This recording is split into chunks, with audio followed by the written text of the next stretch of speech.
Hey, I'm Jenni Carlson here with Scott Wright. We're in Lawrence, where Oklahoma State has defeated Kansas 47-7. And Scott, we'll talk about the defense in a second because it was really good. But offensively, we saw a guy wearing number 30 who looked like the guy who wore number 30 last year. Hubbard looked really good today. Yeah, he absolutely did. 145 yards on just 20 carries, 3 carries in the second half, and he was done for the day. Two touchdowns, one of them a really impressive run where everything looked bottled up, and he waited a split second, everything opened, he shot through, got to the end zone. Some other big runs, really impressive day from him. Most importantly, he looked like himself, and that's what the Cowboys have been missing. Well, another guy who looked good, sort of like quarterbacks of yesteryear, because we can't say he looked like his old self because we really haven't seen him look like this before, but Shane Illingworth, the Cowboy quarterback, I thought there was a lot about the offensive line that helped both the running game and the passing game, but it looked like Shane Illingworth starting to get comfortable, and Casey Dunn, the offensive coordinator, starting to open up the playbook. What did you see out of the passing game, Scott? Yeah, it was absolutely more comfort on all sides. Casey Dunn letting him throw the ball down the field a little bit more.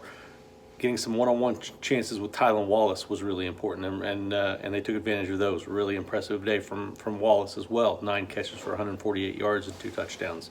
But Illingworth, 265 yards, 3 touchdowns. Looked comfortable all day. Took a couple of sacks, but not necessarily bad plays. Just things times that it just wasn't there. So really solid day from him all the way around, I thought. Well, I promised defensive talk, so let's talk about the defense, because this is a defense that nearly got a shutout. Another really impressive performance. There's so many things you could talk about, but it seemed like the aggressive nature of this defense and still able to play really solid ball was impressive across the board. They were the aggressor, Scott. They were the one taking it to Kansas. But really everything about this defensive performance was excellent today. It really was, and that's what's really standing out about this group is that you can't find the weakness right now. The defensive front is playing well. They're playing a lot of guys. Linebackers were good. They had a couple of guys get dinged up and have to leave the game at times, and the backups were just as solid. Devin Harper comes up with an interception. It was a really tough play for him. The secondary in coverage tight all day, right where they needed to be, and Rodarius Williams, I don't think I noticed him all day because I don't think they threw at him all day. No. They stayed away from him because he had such a great game last week.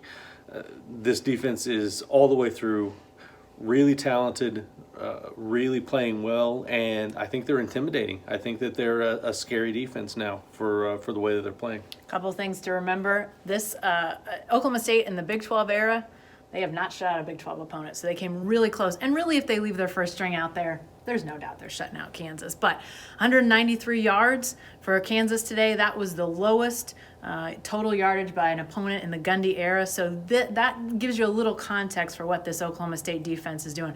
Quickly, Scott, now Oklahoma State heads into an off week. Maybe they just rather keep playing, but what do you expect would be the most benefit for them in this off week? Getting Spencer Sanders healthy, I think, is the really big thing. I mean, we talked about Shane Illingworth and how much better he's playing. Spencer Sanders is still the heart and soul of this offense as from the quarterback position. Chuba Hubbard is obviously important, but they need Spencer Sanders back there to have that dual threat, that experience that he brings from having a year behind him.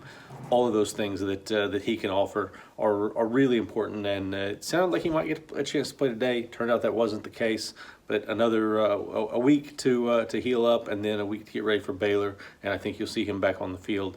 And I think that's really important for this team right now. All right, lots to like about this win, 47-7 by the Cowboys today here in Lawrence. Be sure to stay with the best coverage team anywhere at oklahoman.com and every day in the Oklahoman.